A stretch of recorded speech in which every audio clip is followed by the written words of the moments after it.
You blink, and the smell hits you first. Smoke, wet canvas, blood. The lantern above the table flickers, throwing long shadows across the tent walls. Somewhere outside, a cannon thunders in the distance, dull, heavy, like the earth itself is breathing.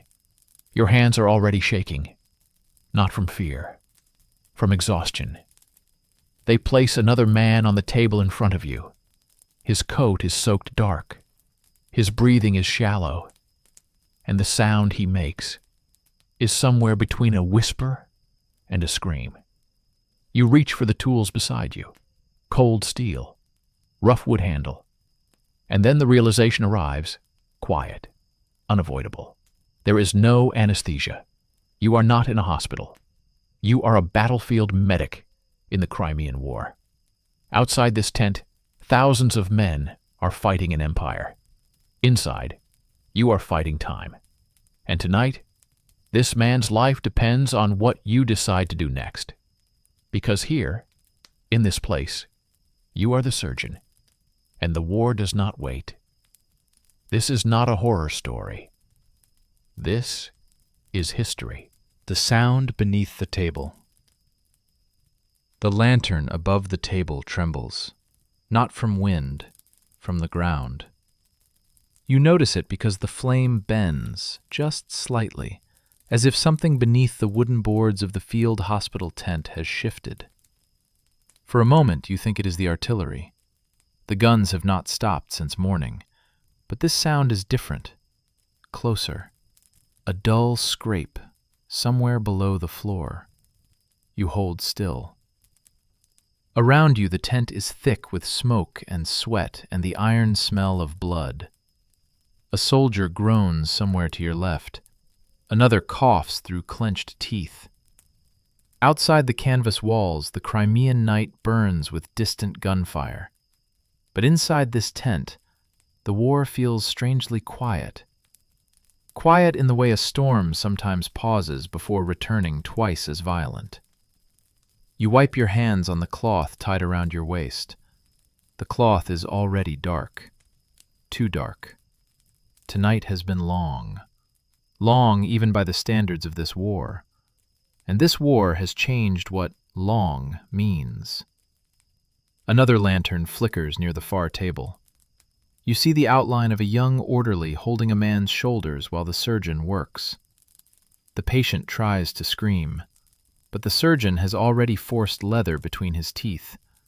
You know that sound, the muffled scream. Every medic here knows it, because there is no anesthesia. There never is.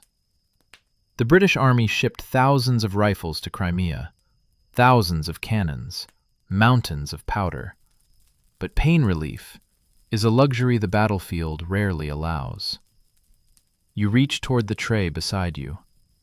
The bone saw lies where you left it, the wooden handle still warm from your hand.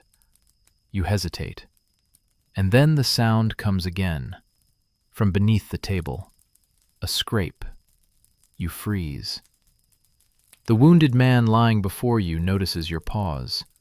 His eyes widen. Not from fear of death, from fear of delay. Because delay means infection, and infection means something far worse than pain. You glance down. The boards beneath your boots shift again, just slightly, almost like something below them is moving. You swallow. The field hospital was built quickly, too quickly. Canvas stretched across wooden beams, tables hammered together from crates, the ground beneath it uneven. Graves nearby. Too many graves. The dead must go somewhere, and sometimes they are not buried as deeply as they should be. You force the thought away. You have learned something during this war. Thoughts can be dangerous, especially the ones that begin with the word, "what if?" Instead, you focus on the soldier before you. He is young, barely 20. His uniform sleeve has been cut away, the arm beneath it twisted, broken. The bone pushed through the skin hours ago. A musket ball did the rest. The wound smells wrong. You know that smell. Gangrene. It spreads quietly, like fog. If the arm stays, the infection will climb. First the shoulder, then the chest, then the heart. Which means the decision was already made the moment he arrived. You pick up the saw. Its teeth catch the lantern light. The soldier watches your hands. His breathing quickens. You lean closer, and for a moment, you hear the sound again. Beneath the boards, a slow, dragging movement. The soldier notices your hesitation. "What is it?" he whispers. You shake your head. Nothing. But the word feels unconvincing even to you, because graves do not move, and the ground beneath this tent is full of them. Outside, the guns thunder again. The canvas walls tremble. Dust falls from the beams. For a moment, the sound beneath the floor disappears. You release a breath you didn't realize you were holding. War has a way of bending the mind. Men begin to hear things, see things, imagine things, especially after nights like this one. You tighten your grip on the saw. "Hold him," you tell the orderly. The leather strap is forced between the soldier's teeth. His eyes lock onto yours. Tonight, you are the man holding the saw.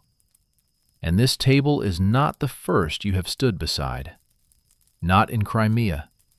Not in this war. But this war did something no battlefield before it had done. It changed medicine forever. Because before Crimea, surgeons did not yet understand the true enemy. Not bullets, not blades, but something invisible. Something that followed the wounded long after the battle ended.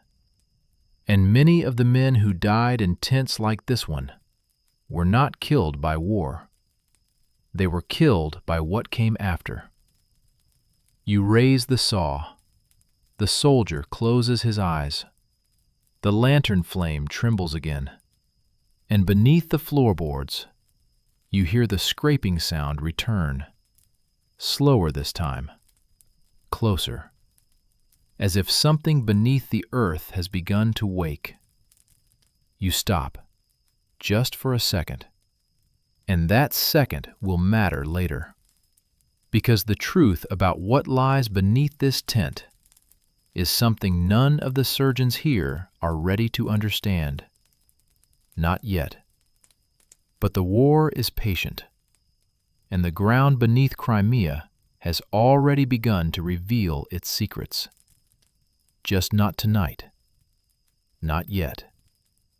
Tonight, there is only the table, the saw, and the man whose life now depends on what you do next. The night surgeons.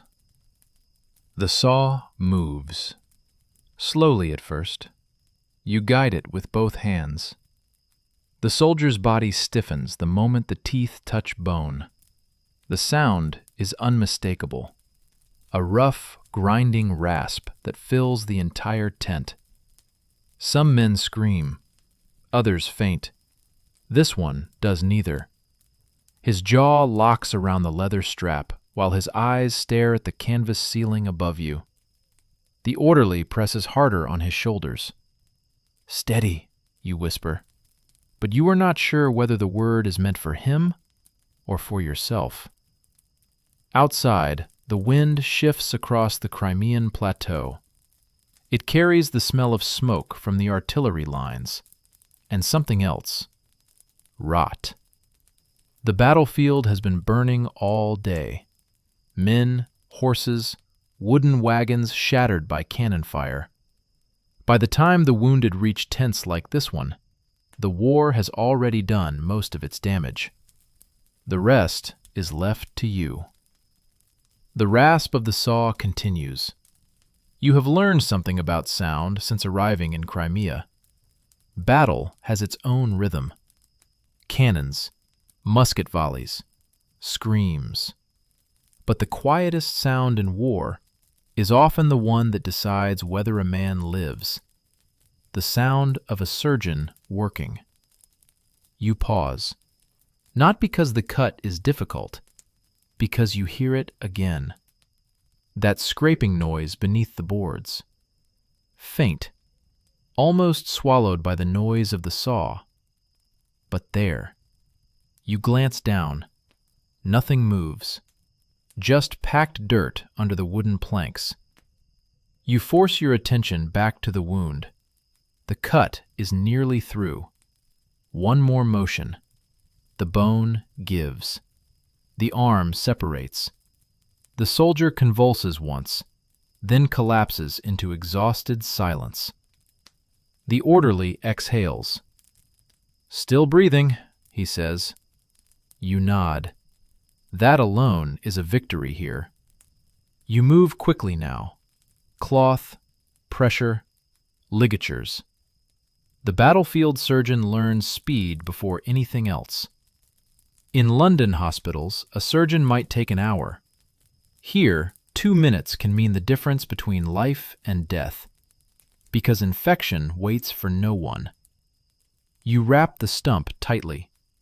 The soldier's chest rises and falls in ragged bursts, but he lives. For now. You place the saw back onto the tray. The lantern light trembles again, and once more, the floor beneath you shifts, just slightly. You feel it through your boots, a soft movement under the boards. You look toward the other surgeons. No one else reacts. Perhaps they cannot hear it over the noise, or perhaps they have learned not to listen. War trains men to ignore strange things. A man who notices every sound rarely survives long. You move to the wash basin.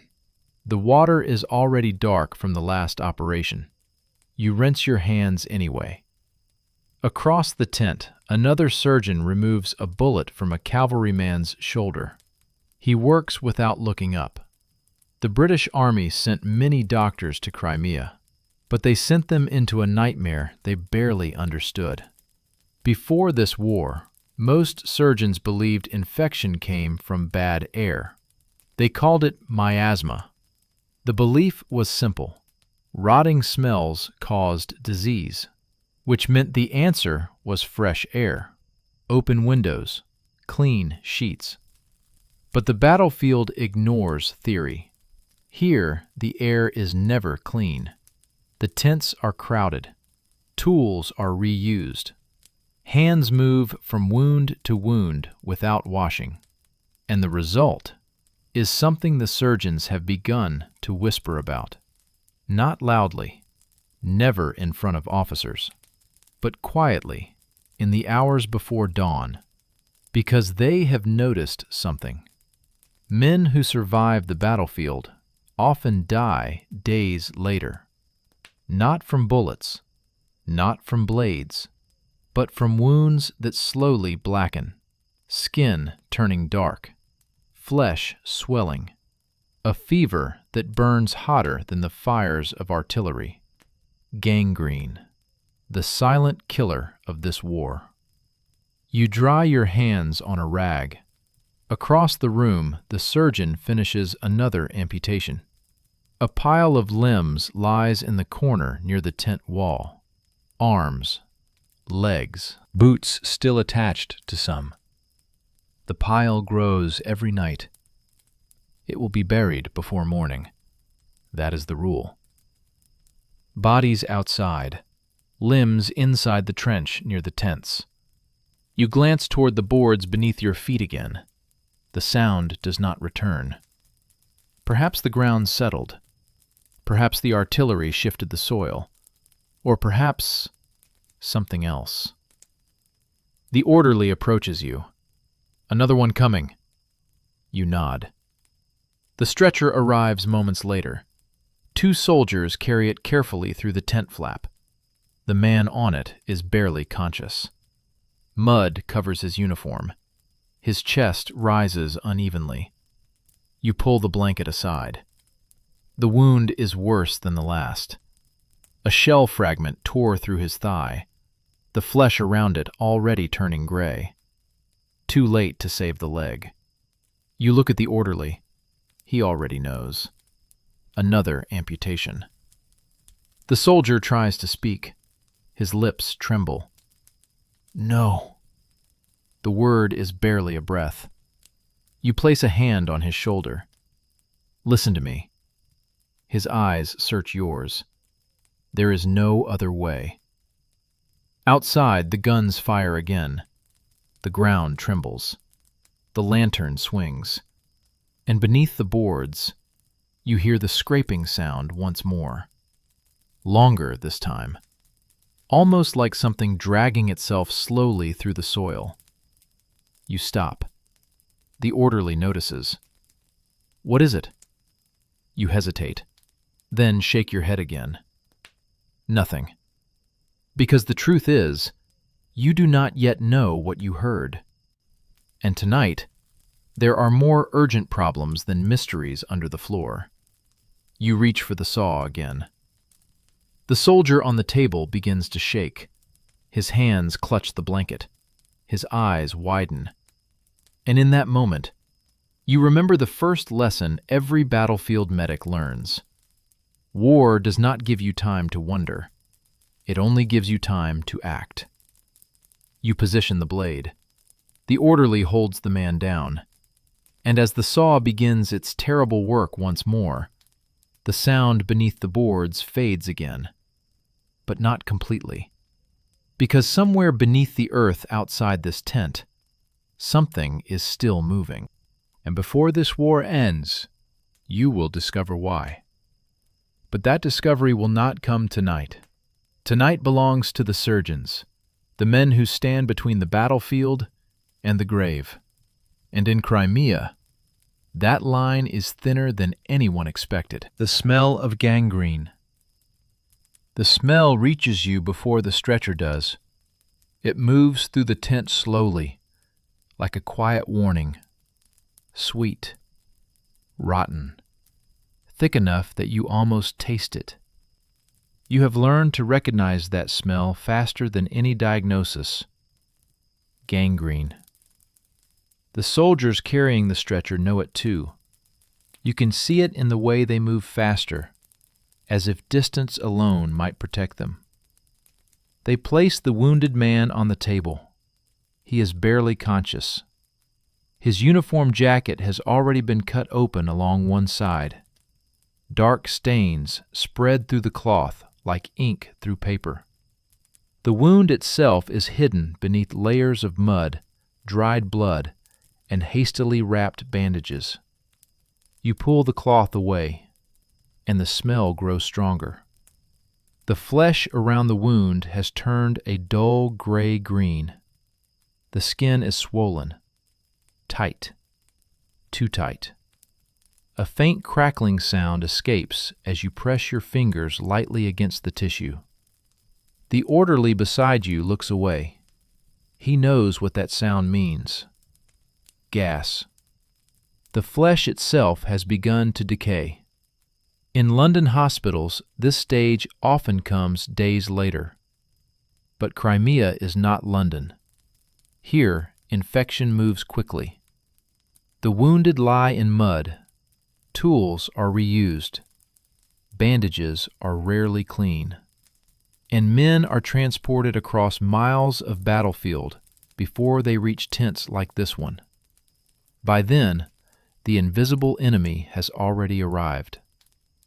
The soldier on the table stirs. His eyelids flutter open. For a moment, he seems confused, as if the world around him has changed while he slept. Am I? His voice cracks. You do not answer immediately. Instead, you look at the wound again.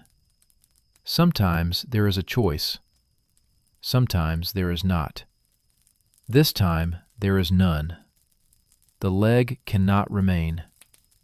You have seen this before, too many times. A musket ball shatters bone. The wound is closed quickly on the field. But beneath the skin, something begins to grow. The surgeons do not yet understand bacteria. They cannot see the organisms that creep through wounds like silent invaders. They only see the aftermath: fever, blackened tissue, the slow spreading darkness that climbs the limb like a rising tide. If the limb stays, the infection spreads. If it spreads, the man dies. You look at the orderly. He already prepares the leather strap. Across the tent, another operation begins. The rhythmic rasp of another saw echoes through the canvas walls. The sound is strangely familiar now. War changes the meaning of sound. Once it might have turned your stomach. Now it simply means someone else has arrived too late. You lean closer to the soldier. "There is infection," you say quietly.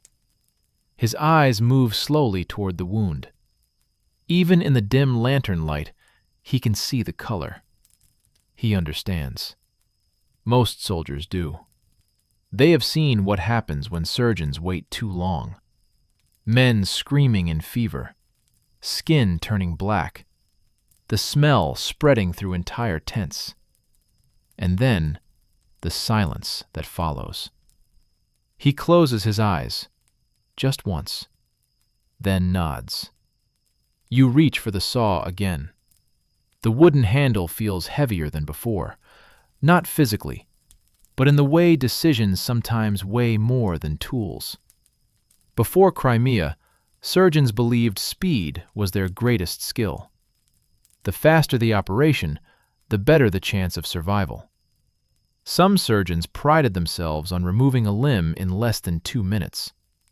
Students in medical schools would gather around operating tables to watch these demonstrations. They called them surgical performances. The surgeon would move quickly, confidently, almost theatrically. But Crimea is teaching a different lesson.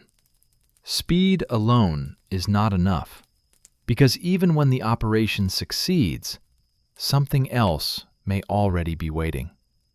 You glance at the pile of amputated limbs again.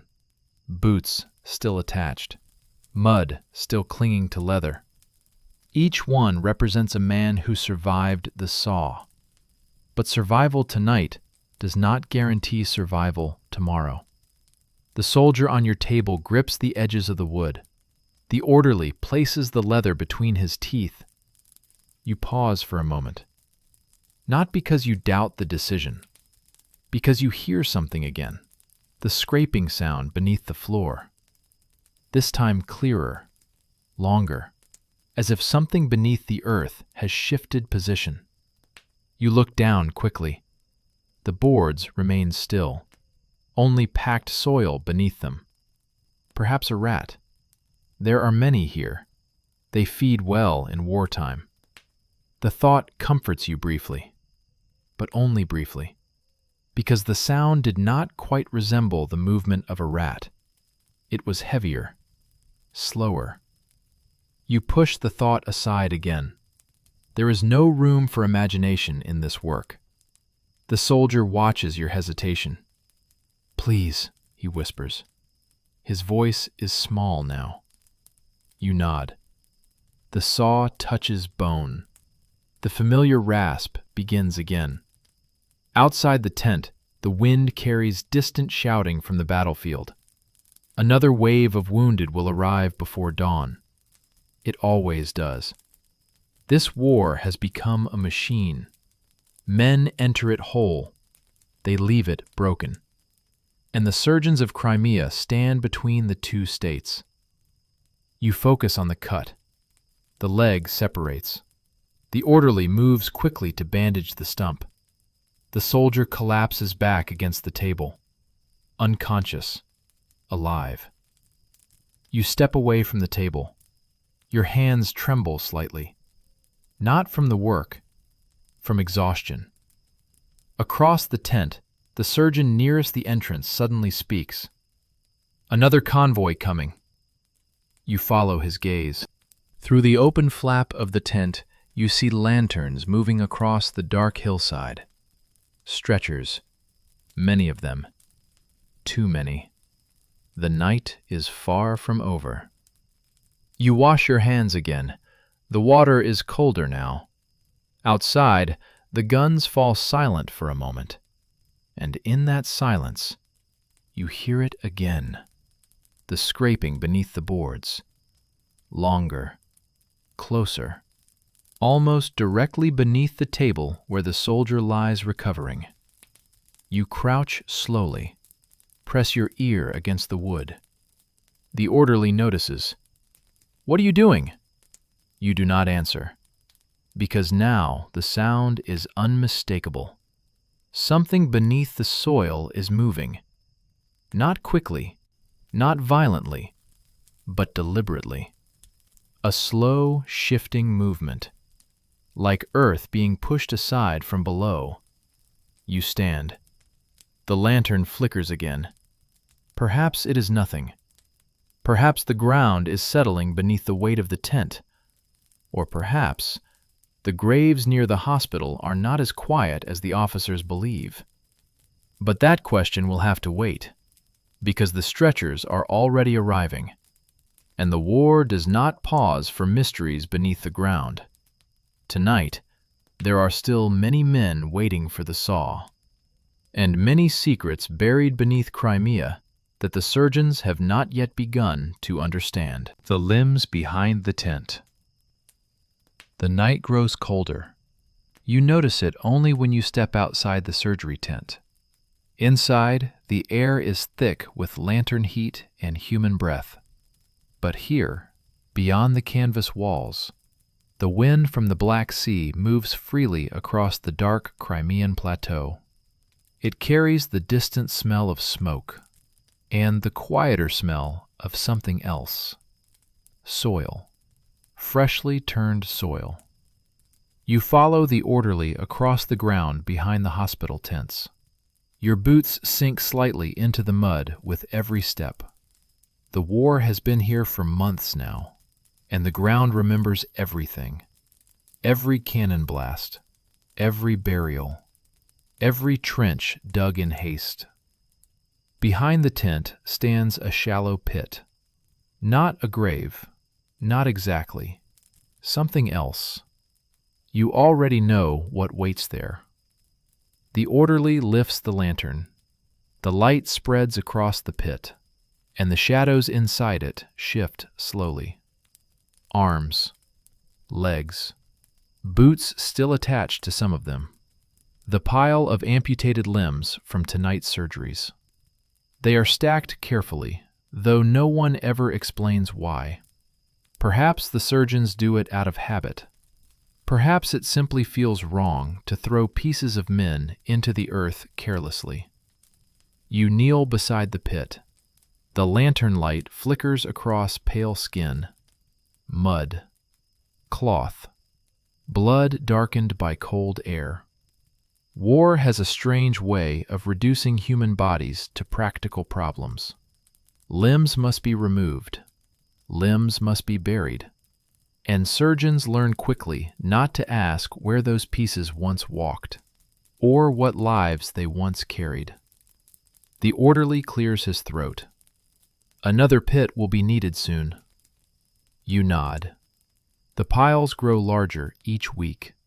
The battles around Sevastopol show no sign of ending. The British Army did not expect the siege to last this long. Few wars ever follow the plans made before they begin. You reach into the pit and adjust one of the limbs so it lies flatter. The boot attached to it still carries dried mud from the battlefield.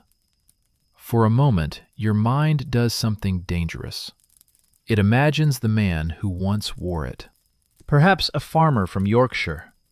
Perhaps a dock worker from Liverpool. Perhaps someone who had never seen the sea before boarding the ship that carried him here. War rarely asks permission before taking a man's future.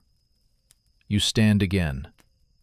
The orderly begins pushing soil into the pit. The dirt falls with soft thuds, covering the pile slowly. The sound reminds you of something that happened earlier tonight. The scraping beneath the floorboards of the surgery tent. You glance back toward the canvas hospital. Lantern light glows faintly through the fabric walls. Inside, another operation is already underway. You can hear the muffled rasp of a saw. War does not sleep. But as you watch the dirt fall into the pit, a strange thought moves through your mind. This pit is shallow. Too shallow. You know why. The ground here is hard, and the surgeons are tired. Digging deeper would take time. Time no one has. The orderly wipes his hands. That should do. The pit is now mostly covered, but something catches your eye. A small movement beneath the soil. You freeze. The orderly notices your expression. What is it? You kneel again. The dirt has shifted slightly. Just slightly, but enough to disturb the surface.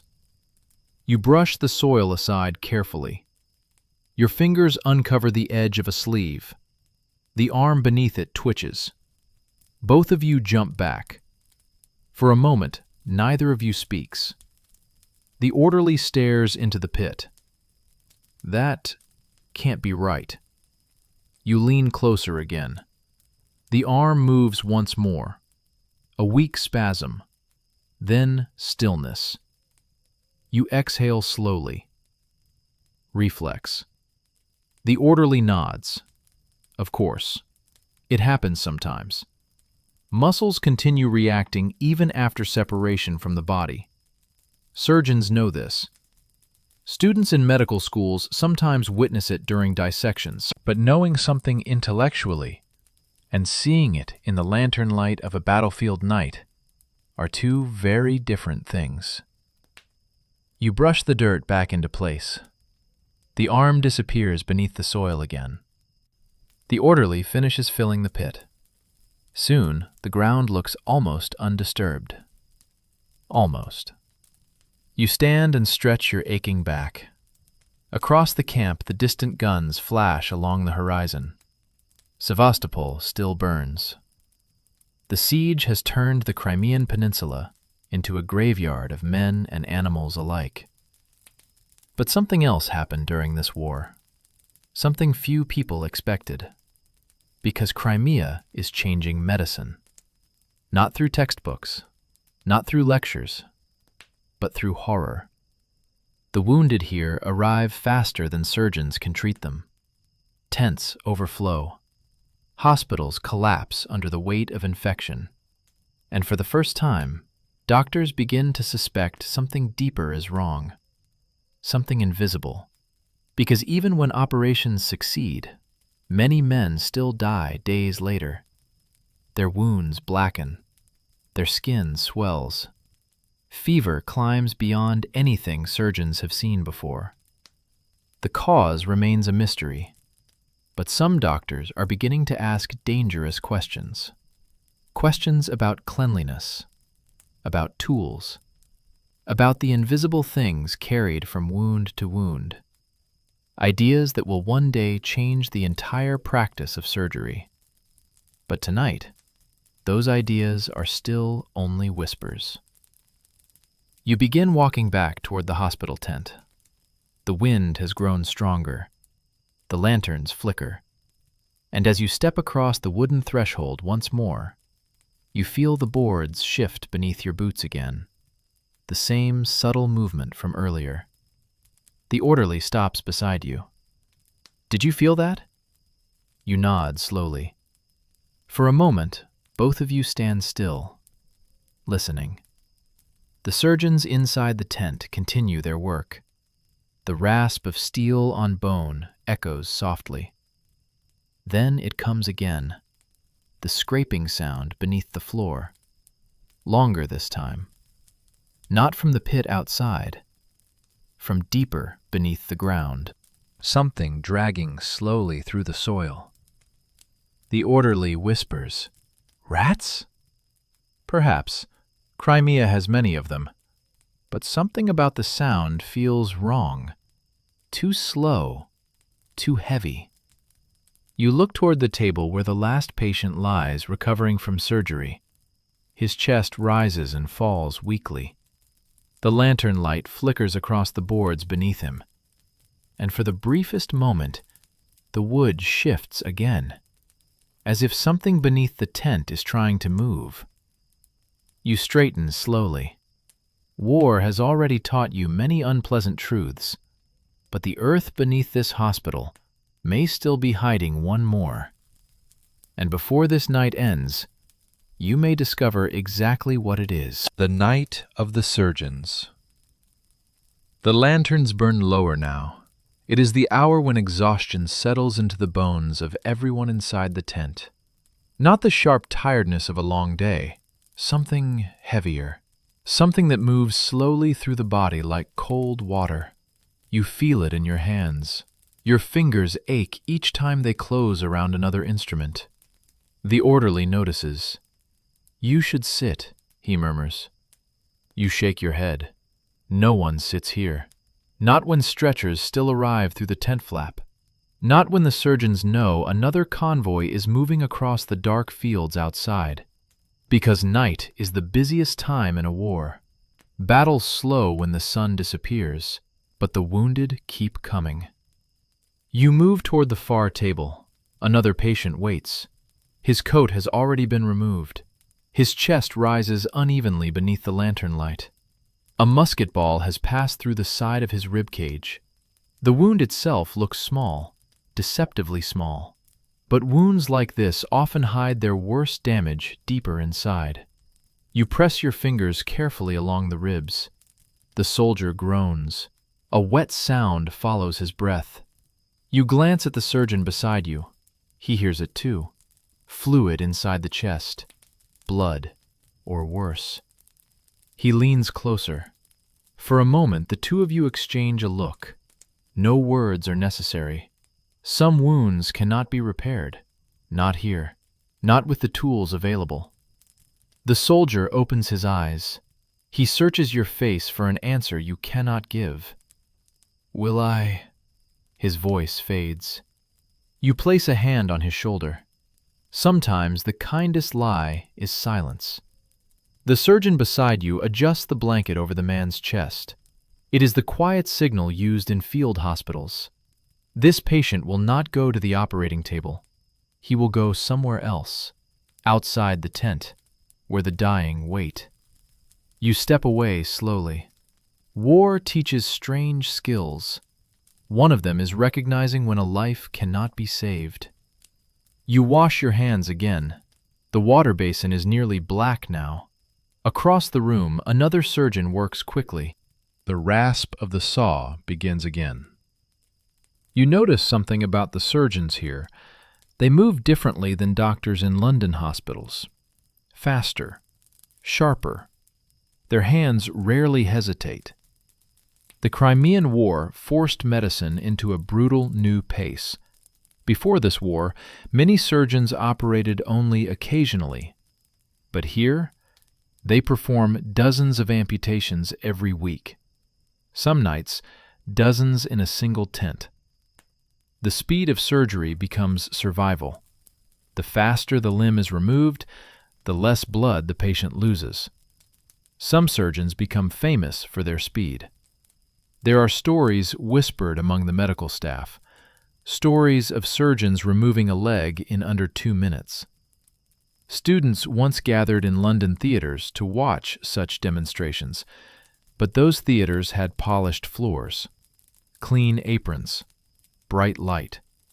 Crimea has mud, cold, and lanterns that flicker when the wind shifts. You dry your hands. The orderly approaches again. Another convoy has arrived. You look toward the entrance. Stretchers move through the canvas opening, one after another. Mud-covered soldiers, bandaged heads, broken limbs. The war has returned. You move to the next table. The patient is unconscious. A cavalry officer by the look of his uniform. His boot is still on. You remove it carefully. The leg beneath is swollen, purple, a deep fracture. You run your fingers along the bone. The break is high, too high. You feel the familiar weight settle in your chest. Another amputation. The orderly already prepares the strap. The surgeon beside you nods. The decision is automatic now. You reach for the saw again. The wood handle fits your hand perfectly, as if it has always belonged there. But before the blade touches the leg, you feel the movement again. The boards beneath the table shift. Not violently, just enough to make the lantern tremble. You pause. The surgeon beside you notices. What is it? You listen. The sound returns. A slow scraping beneath the soil. Longer this time. The surgeon frowns. Rats, he says dismissively. Perhaps. There are plenty here. They crawl through trenches, through supply wagons, through graves. But the sound beneath your feet does not feel like the quick scratching of a rat. It is heavier, slower, almost like someone dragging something through the dirt. You push the thought aside. The cavalry officer groans softly. His eyes open. For a moment, confusion fills them. Then he sees the saw. An understanding replaces confusion. No. You lean closer. There is no other way. The words sound cold, but they are not meant to be cruel. They are meant to be honest. The officer closes his eyes. The strap is placed between his teeth. The orderly grips his shoulders. The saw begins its work. The familiar rasp echoes through the tent. Outside, the wind grows stronger. The canvas walls tremble. Lantern light dances across the wooden boards beneath your feet. And for a moment, the scraping sound stops. Completely. You almost forget about it. Almost. Until the saw finishes its cut. The leg separates. The orderly moves quickly to bandage the wound. You step away from the table, and that is when it happens. A sound from beneath the boards. Not scraping, not shifting. A dull thud, like something striking the underside of the floor. Both you and the surgeon freeze. The orderly looks down. What was that? No one answers. The lantern flame trembles again, and beneath the boards, something moves. Once, slowly. Then stillness returns. You exchange a look with the surgeon. This time he does not say rats, because rats do not strike wood from below. Outside the tent, another stretcher arrives. The wounded continue to come. The war continues. But now a new question has begun to grow in the back of your mind. Something beneath this hospital tent is moving, and before this night ends, you may discover exactly what it is. The fever ward. The screams come from the other tent, not the surgery tent. Those sounds you already know. These are different, longer, weaker, as if the men making them no longer have the strength to fight the pain. You hear them the moment you step outside. The wind carries the sound through the camp. Low, broken, almost animal. The orderly beside you notices your pause. "Fever ward," he says quietly. You nod. Every field hospital eventually needs one. Not for the newly wounded, for the ones who survived the surgeons, but not the infection. You lift the lantern and begin walking toward the darker end of the camp. The ground is uneven here. More graves. more pits, more places where the soil has been disturbed and pushed back into place. The fever tent stands slightly apart from the others. No one explains why, but every surgeon understands. Illness spreads, and the men inside that tent carry something worse than bullets. The canvas flap moves in the wind. You push it open. The smell hits you immediately. Not gangrene this time. Something sharper, hotter. The smell of fever.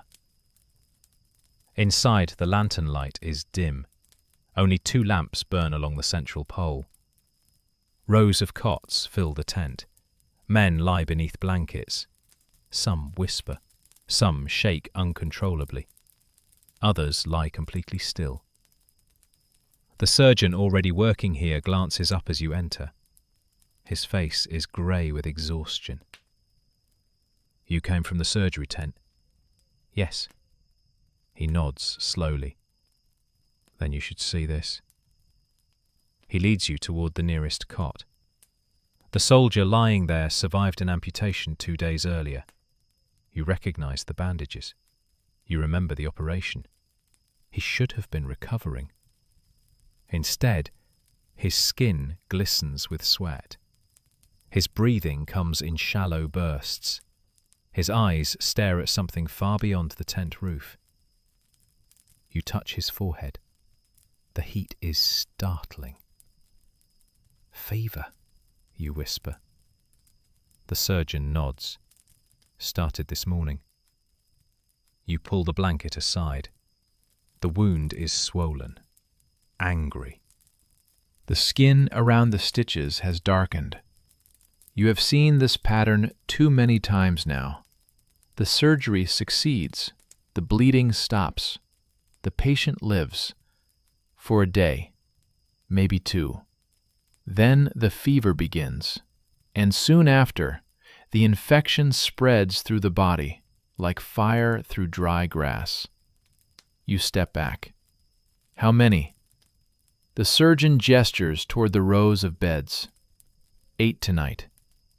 8. In one tent. You walk slowly past the cots. One soldier shivers violently. Another murmurs something about home.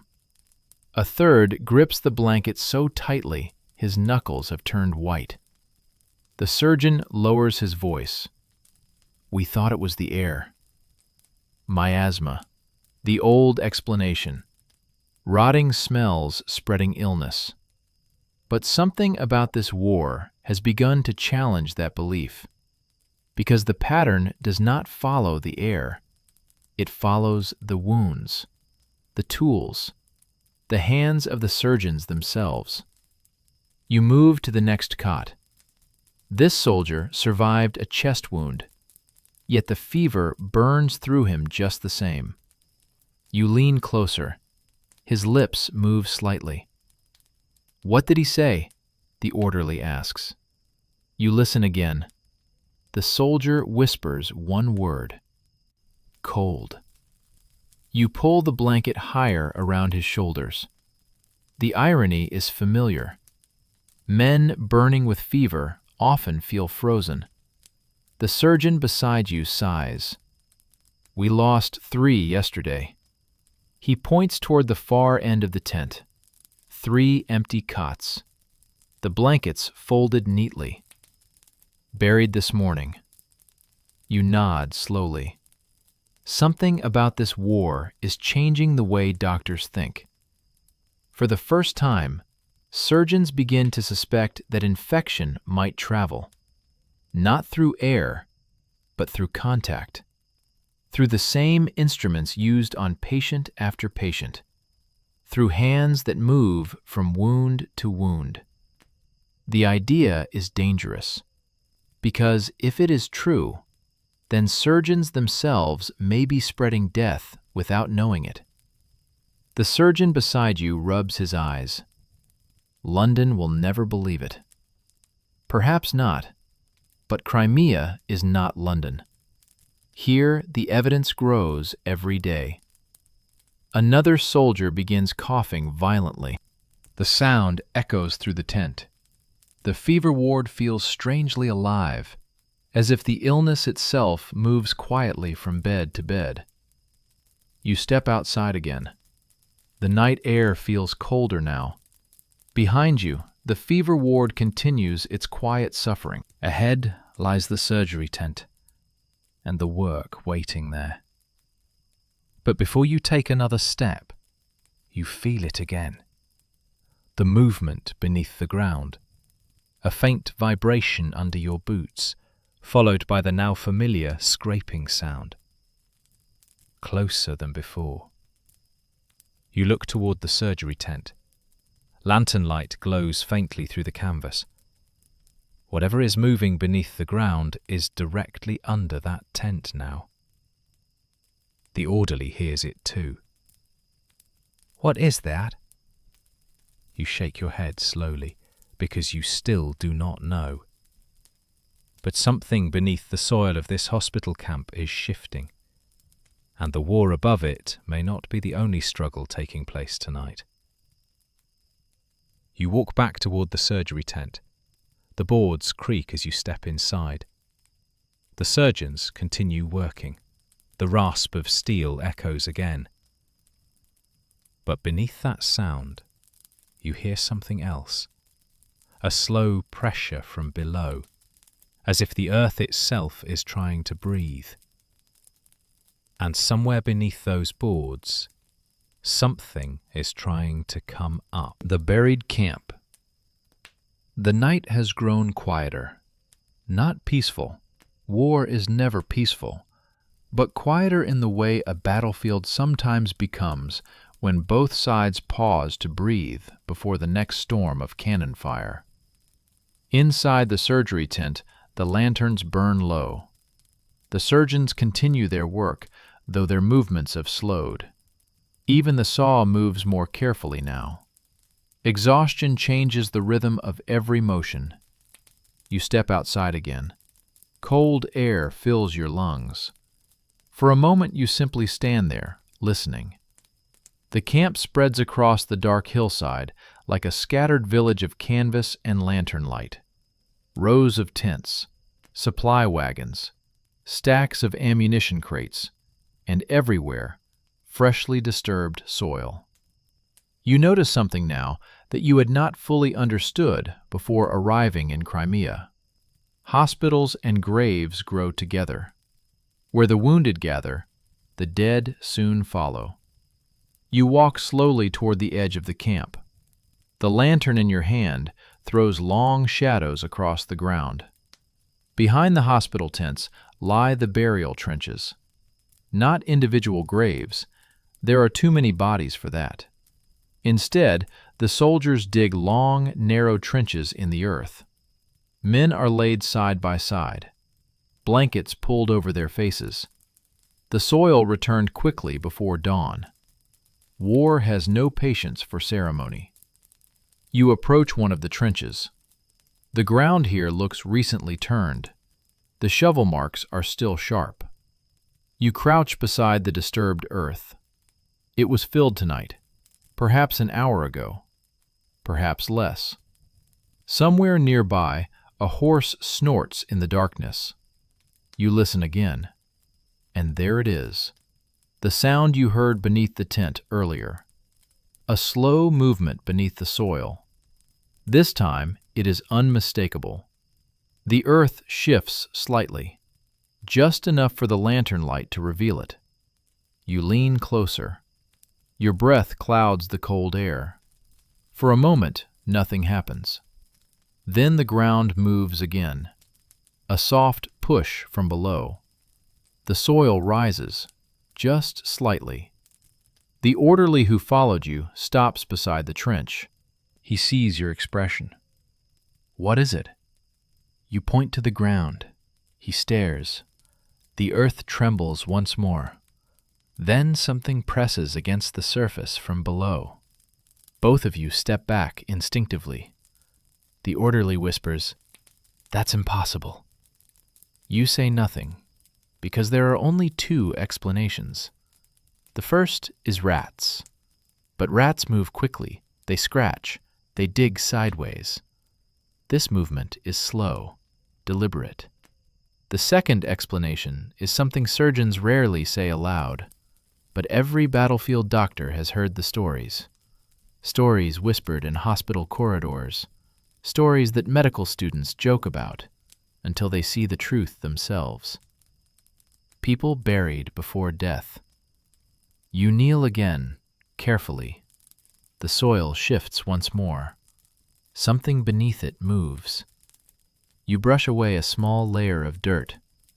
The lantern light reveals cloth, a sleeve. Your heart stops. The orderly grabs your arm. Wait! You hesitate, because you know what this means. If someone beneath the trench is alive, then the war has just revealed its cruelest secret. Battlefield medicine moves quickly, too quickly. Doctors work by lantern light. Men are declared dead after only brief examinations. And sometimes, those examinations are wrong. You brush more dirt away. The sleeve twitches. A weak movement. The orderly swears under his breath. God. You dig faster now. The soil is loose. Only a shallow layer covers the body. Within seconds, you uncover the man's chest. His uniform is soaked with blood. His face pale beneath the lantern glow. But his eyes are open, barely. He tries to breathe.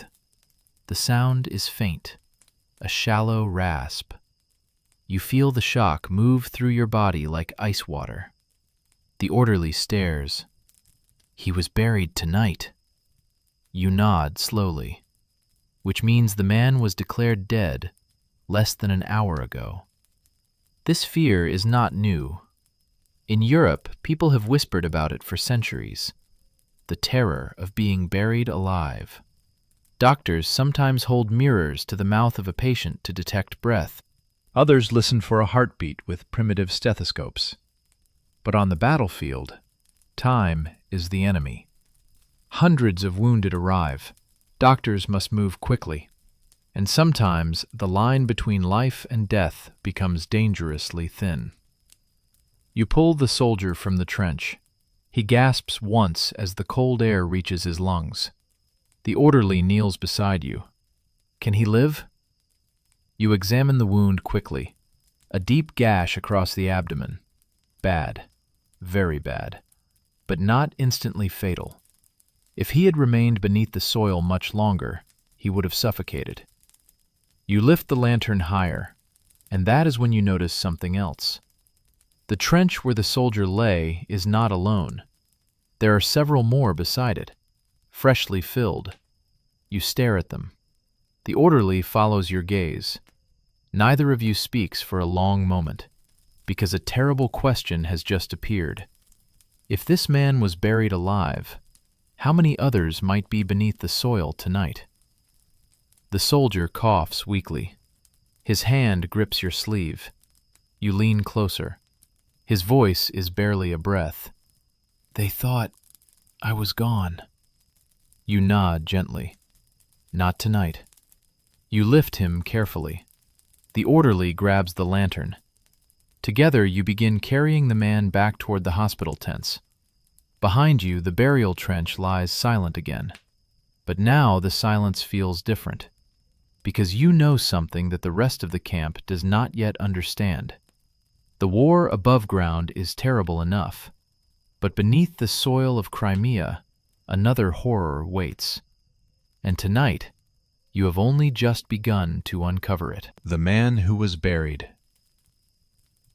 The soldier is lighter than you expect, not because he is small, because his strength is leaving him with every step you take toward the hospital tent.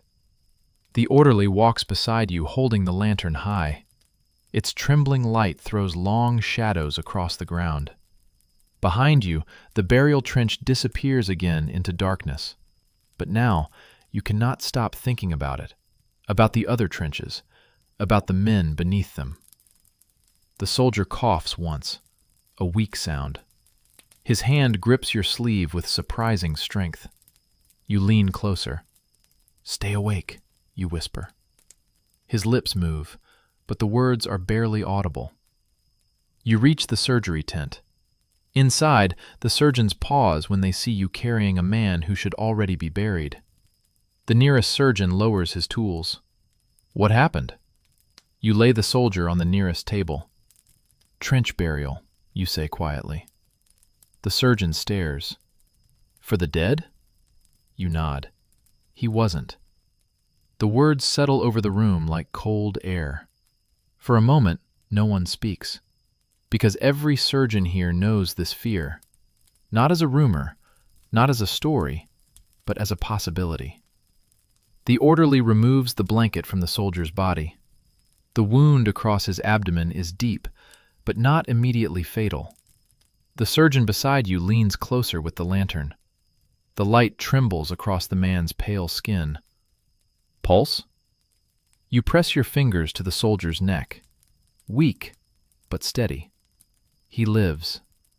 The surgeon exhales slowly. Then he glances toward the tent entrance, where the burial trenches lie somewhere beyond the darkness. "How long was he under?" "Not long," you say, "but long enough." The surgeon nods grimly.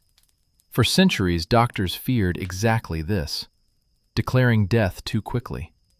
In Europe, there were stories of coffins opened days later to reveal scratch marks on the lid, bodies twisted in unnatural positions, faces frozen in terror. People whispered about them in taverns and graveyards. Most doctors dismissed those stories as superstition. But medicine in the early 19th century is not as certain as people believe. The human body can become strangely quiet when wounded, breathing shallow, pulse weak, especially in cold weather, especially after severe blood loss. And on battlefields like Crimea, where doctors must examine hundreds of men in a single night, mistakes become possible. The surgeon beside you shakes his head slowly. "I told them the trenches are too close to the hospital." You glance at him. "Why?" He gestures toward the floor. The ground shifts. You remember the sound beneath the boards, the scraping, the slow pressure from below. The surgeon continues. "Bodies buried too shallow sometimes move."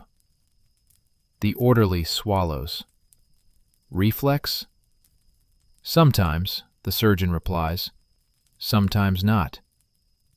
You look down at the soldier on the table. His breathing is slightly stronger now. The cold soil may actually have slowed the bleeding. You clean the wound carefully. The surgeon prepares the tools. This operation will not require the saw, at least not yet. But as you begin working, your thoughts return to the trench, to the other graves.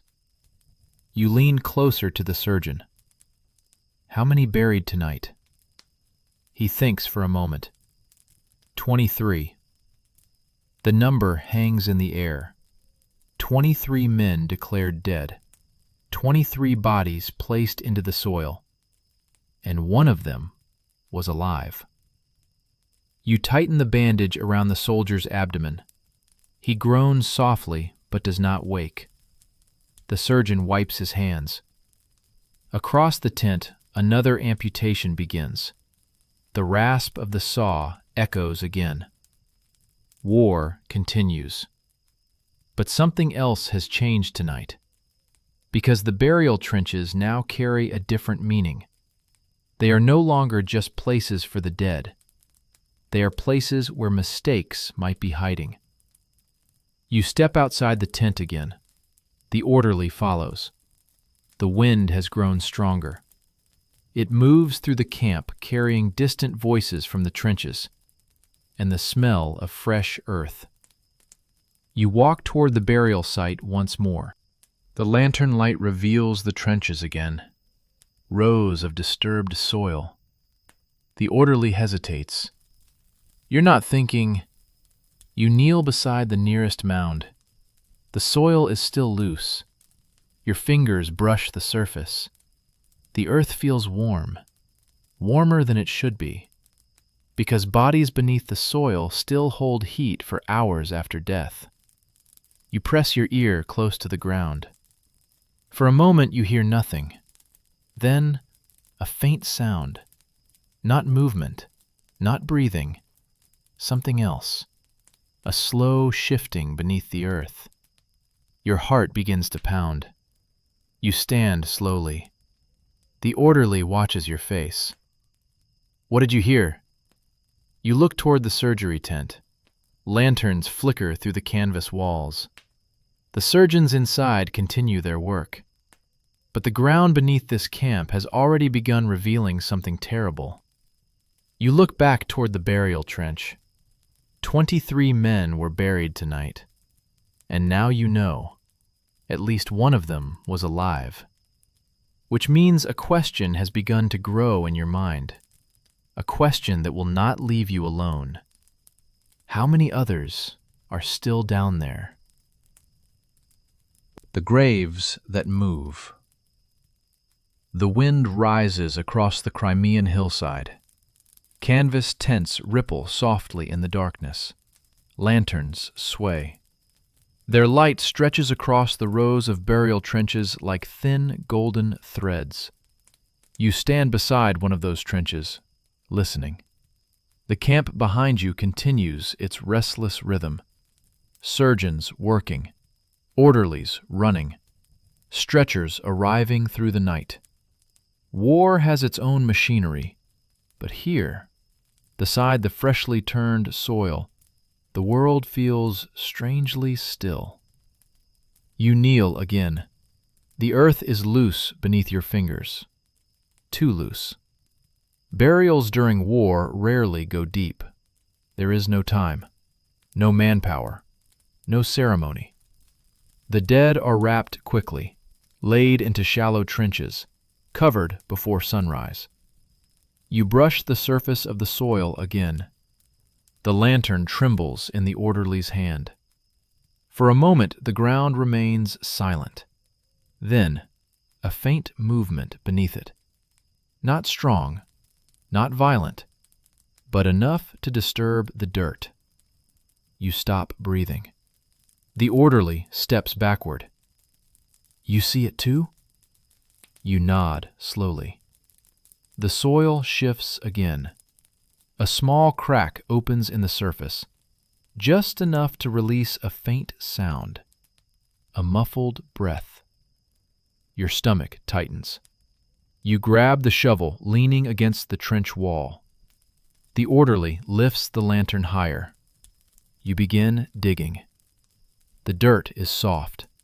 Within seconds, the outline of a blanket appears beneath the soil. Another few motions. A face emerges. Pale. Still. The man does not move. You press your fingers to his neck.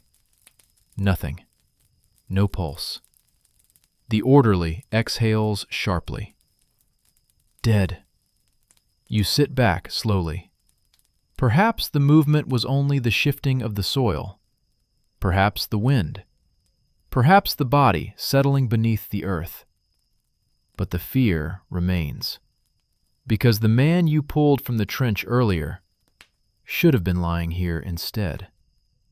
You look across the burial site. Rows of trenches stretch across the dark hillside. Dozens of men beneath them. Perhaps hundreds once the siege continues. The orderly speaks quietly. My grandfather told stories about this. You glance at him. What stories? Graves. He hesitates. Moving graves. You know the stories too. Throughout Europe, people whispered about them, about coffins opened years later with claw marks carved into the wood, about bodies discovered twisted inside their burial clothes, about bells attached to graves so the buried could ring for help. The fear had a name: premature burial. During the 19th century, this terror spread across cities and villages alike. Doctors debated it endlessly. Some believed it impossible. Others admitted quietly that medicine still misunderstood the true moment of death. People invented strange devices to protect themselves: coffins with breathing tubes, coffins with bells connected to the surface.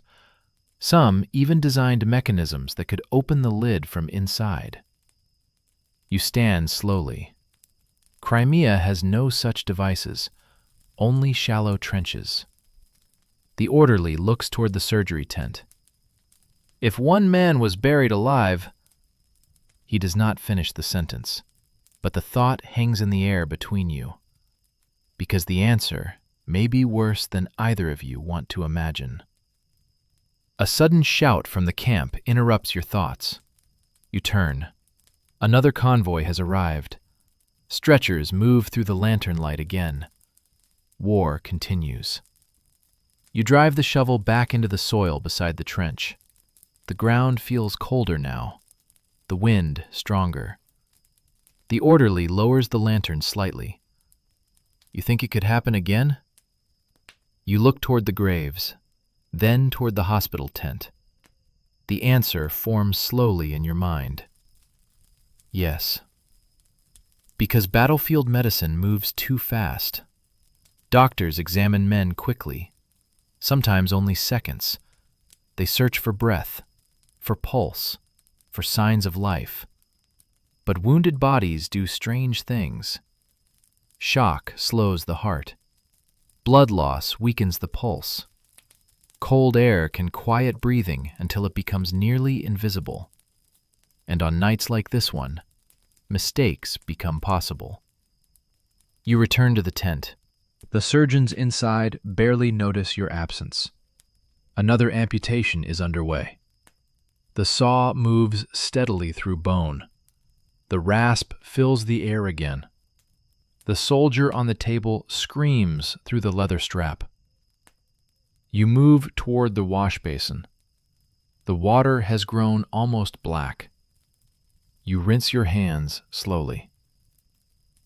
But your mind remains outside, with the trenches, with the man you saved, and with the men still buried beneath the soil. You step toward the floorboards again. The lantern above the table flickers. For a moment, everything feels quiet. Then, a soft sound rises beneath the wood. A slow scraping. The same sound you heard earlier tonight. Only now, you understand it differently. Because the burial trenches lie just beyond the tent, and the soil beneath them is shallow. You crouch slowly, pressing your ear to the boards. The sound comes again. Long, slow, almost like someone pushing upward through dirt. You close your eyes, and for the first time since arriving in Crimea, you feel something that even war had not yet taught you: fear. Because if the sound beneath the hospital floor truly comes from the burial trenches, then the man you rescued earlier may not have been the only one buried alive tonight. And if that is true, the ground beneath this camp may still be holding men who are not yet dead. The night digging. The sound beneath the floor does not stop. It comes again. A slow pressure under the boards. Not loud, but impossible to ignore now that you understand what it might mean. You remain crouched beside the table, your ear pressed against the wood. The lantern above swings slightly. The flame trembles. Behind you, the surgeons continue their work. The rasp of the saw rises and falls like a terrible metronome. No one else seems to notice, but you hear it clearly. A scrape, a pause, then another slow movement beneath the ground. You stand. The orderly watches your face. You hear it again? Yes. The surgeon beside the table glances up briefly. What is it now? You hesitate. because the words sound almost absurd when spoken aloud. The graves. The surgeon frowns. What about them? They're too close to the tent. He shakes his head. They always are. But one man was buried alive tonight. The surgeon pauses, just long enough for doubt to appear in his eyes. Then he looks toward the floor. The sound comes again. This time, even he hears it. A dull shifting beneath the boards. Not rats, not wind. Something heavier. The surgeon exhales slowly. Get a lantern. You and the orderly step outside. The wind has grown colder. The sky above Crimea is cloudless now. Stars stretch across the darkness like distant fires. But the ground beneath your boots feels uneasy. The burial trenches lie exactly where you left them. Rows of disturbed soil behind the hospital tents. You lift the lantern. The light spreads across the nearest mound. Nothing moves. For a moment, you wonder if the sound beneath the tent was simply your imagination. War does that. It bends the mind, makes shadows move, makes silence feel like a threat. But then the orderly freezes beside you. Look! The soil in the second trench shifts, just slightly, enough to break the smooth surface of the dirt. You move closer. Your heart beats louder now. The lantern light trembles across the ground. The earth pushes upward. Slowly, deliberately. You grab the shovel again. Help me. The orderly kneels beside you. Both of you begin digging. The soil falls away quickly.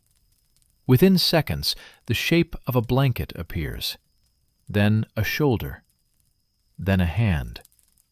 The fingers twitch. The orderly swears under his breath. He's alive. You pull the soldier free from the trench. He gasps violently as the cold air reaches his lungs.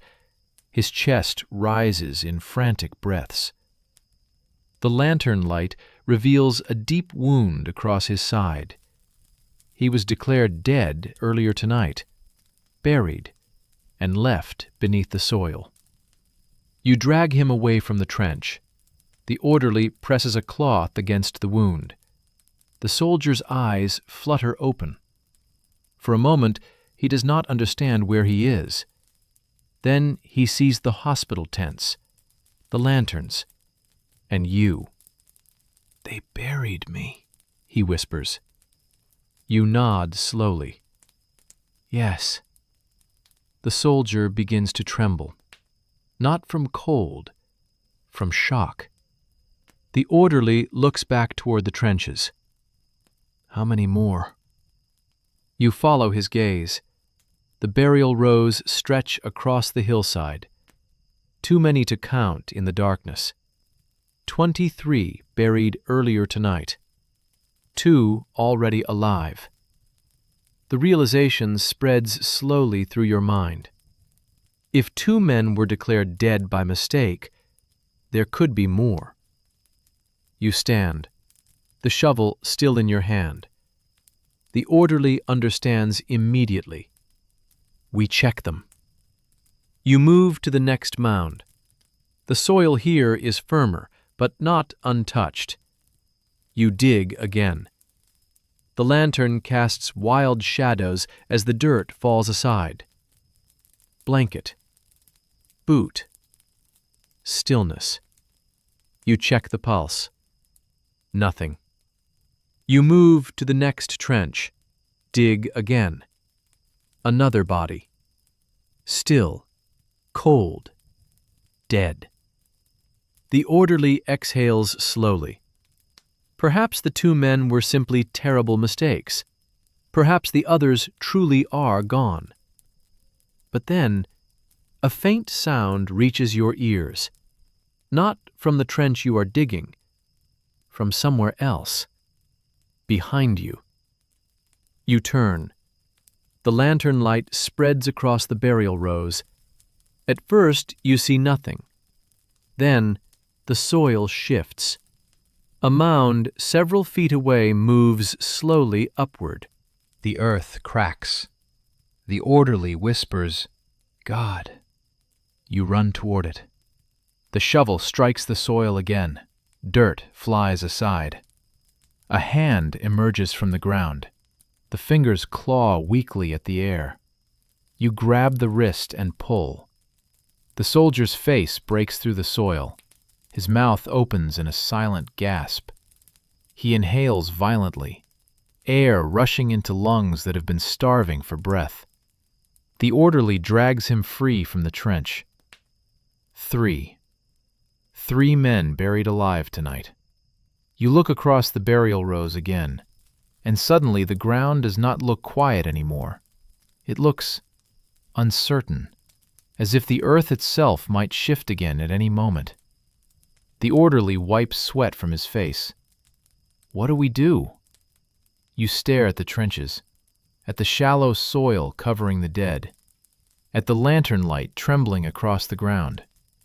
Then you realize something that chills you more than the night wind. The sound beneath the surgery tent, the scraping beneath the floorboards, may not have been rats. It may have been the graves. And if that is true, then the hospital camp has been built directly beside the burial trenches. You look back toward the tent. The surgeons continue their work, unaware of what is happening just beyond the canvas walls. But that will change soon, because the sound beneath the floorboards is growing louder, and before this night ends, you will return to the place where the story began. Back to the surgery tent, back to the sound beneath the boards, back to the moment when the ground itself began to move. The return to the tent. The lantern swings wildly as you run back toward the hospital. Behind you, the orderly supports the soldier you just pulled from the trench. Another man follows, barely able to stand. 3 men buried alive in the same night. The realization moves through your mind like cold iron. The camp grows louder as you approach. Orderlies shouting, stretchers arriving, the endless rhythm of war continuing without pause. But inside the surgery tent, nothing has changed. The surgeons still work beneath trembling lanterns. The rasp of the saw still fills the air. For a moment, you stand at the entrance, breathing hard, watching them. None of them know what lies only a few yards behind the tent. The surgeon at the nearest table glances up. "You're back." You step inside. And you need to hear this. The orderly helps the rescued soldier onto an empty cot. The man's face is pale beneath the lantern light. Mud still clings to his uniform. "Burial trench," you say. The surgeon frowns. "We already heard that story tonight." "No," you reply quietly. "There were more." The rasp of the saw stops. Across the tent, every surgeon pauses. "How many?" 3 alive, so far. The room falls silent. Not completely. The wounded still groan. Lantern flames still crackle softly. But the surgeons stand very still, because they understand what those words mean. The burial trenches are not quiet places tonight. The senior surgeon sets his tools down slowly. "That's impossible." You shake your head. "No." He looks toward the tent floor, toward the wooden boards beneath the operating tables. The sound comes again, a slow scraping, directly beneath the floor. Now everyone hears it. One of the younger surgeons whispers, "What is that?" No one answers, because all of you already know the possibility. The burial trenches lie just beyond the tent wall, shallow, poorly dug, and when men buried too early begin to move, the earth shifts. You crouch beside the table where the night began. The soldier you operated on earlier still lies there, recovering. His chest rises slowly beneath the bandages. You press your ear against the boards. The sound beneath them grows clearer. A slow movement, then a dull thud. Something striking the underside of the floor. The orderly steps backward. God! The senior surgeon grabs a lantern. Move the table. Two orderlies drag the operating table aside. The boards beneath it tremble again. This time the movement is obvious. The wood lifts slightly, then settles. You grab a crowbar from the supply crate. The surgeons gather around. No one speaks. You wedge the metal beneath the edge of the plank. Pull. The wood creaks loudly. The board lifts. Cold air rushes up from the darkness below. You hold the lantern over the opening. The light spills downward, revealing packed earth. A narrow crawl space beneath the hospital floor. And then, movement. A hand. Pale fingers clawing weakly at the dirt. The orderly gasps. You drop to your knees and reach down. Your fingers grab the wrist. The skin is cold. But the grip that answers yours is real. You pull. The soldier beneath the floor emerges slowly from the darkness. His uniform is covered in soil. His face gray with exhaustion. He gasps violently as fresh air fills his lungs. The surgeons stare. No one moves for several seconds, because the truth has finally returned to the place where the night began. The sound beneath the boards, the movement under the hospital, the scraping beneath the earth. It was never rats. It was never the wind. It was the graves. Bodies buried too shallow beside the tent. Men declared dead too quickly. Men clawing their way back toward the surface. The rescued soldier collapses onto the floor. The orderly rushes forward. How long was he down there? You look toward the burial trenches outside, then back toward the opening beneath the boards. The answer forms slowly. Long enough. Long enough for his breath to weaken. Long enough for the soil above him to shift. Long enough for the hospital floor to begin moving. The senior surgeon lowers his lantern. We built the hospital on top of the burial ground. You nod. Yes. The realization spreads through the tent. All night long, the surgeons had heard strange sounds beneath the boards, while they worked, while they cut, while they fought to save the wounded. The dead beneath the soil had been moving. Not all of them, but enough. Enough to make the earth itself speak. You help the soldier to his feet. His breathing steadies slowly. He looks around the tent in confusion. I thought... He cannot finish the sentence, because everyone here already understands what he thought. That the war had ended for him. That the soil had become his final bed.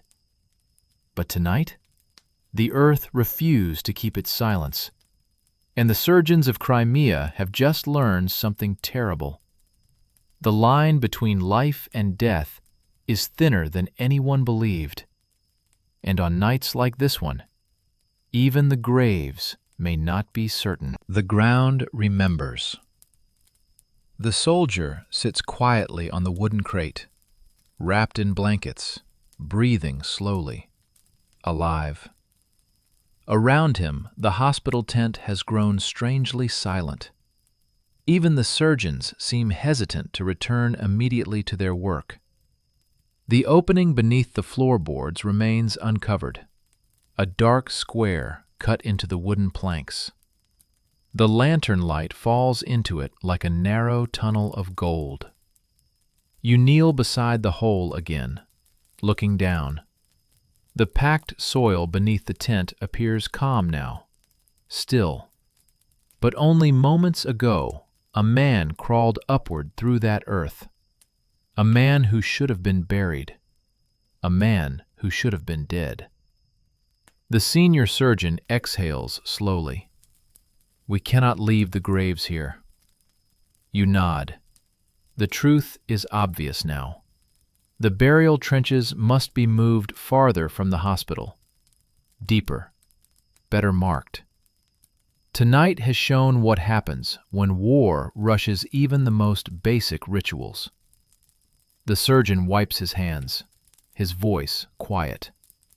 In London, they will never believe this. Perhaps he is right, because the world far from Crimea still imagines war as something distant, something clean, something heroic. They do not smell the mud.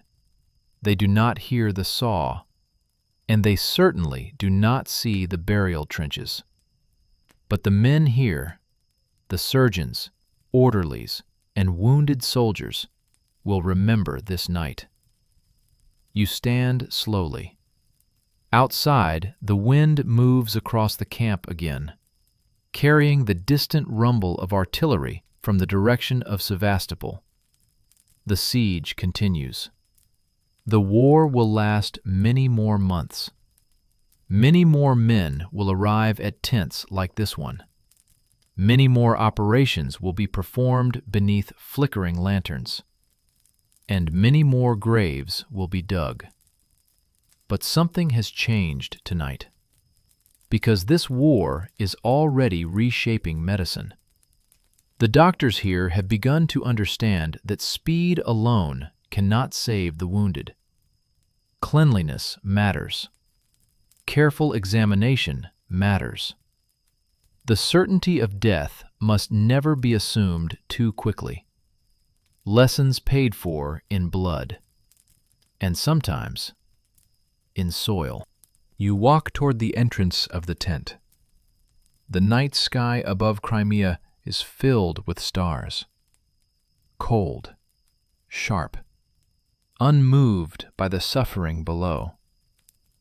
Behind you, the rescued soldier speaks quietly.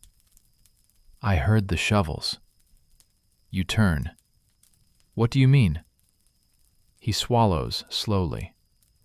When they covered the trench, his voice trembles slightly. I could hear the dirt hitting the blanket. The tent grows very quiet. The surgeons listen. The soldier continues. I tried to move. His hands tighten around the blanket. But I couldn't breathe. You say nothing, because there is nothing to say. The soldier looks down at his hands. I thought that was the end. You step closer. But it wasn't. He nods slowly. Outside, the wind moves across the burial ground again. The trenches wait in the darkness. Soon they will be dug deeper, moved farther away. But the earth will remember. It always does. War changes many things. Cities, empires, borders. But sometimes the smallest lessons carry the greatest weight. Tonight, the surgeons of Crimea learned something their textbooks never taught them. Death must never be rushed, because the line between the living and the dead can be frighteningly thin. You lift the lantern and step outside the tent. The ground beneath your boots feels solid again. Silent. But you know that silence is fragile. Somewhere beneath the soil of Crimea lie thousands of men who will never return home. Yet a few, just a few, will climb back from the earth. And when future doctors speak about the fear of premature burial, they will remember stories like this one. Stories from battlefields, from shallow graves, from surgeons who heard strange sounds beneath their floors and understood what they meant. The wind moves across the hillside once more. The lantern flame bends slightly, and the hospital tent behind you fills again with the quiet sounds of surgeons returning to their work. Because the war is not finished. And tonight, you are still the man holding the saw. This is not a horror story. This is history.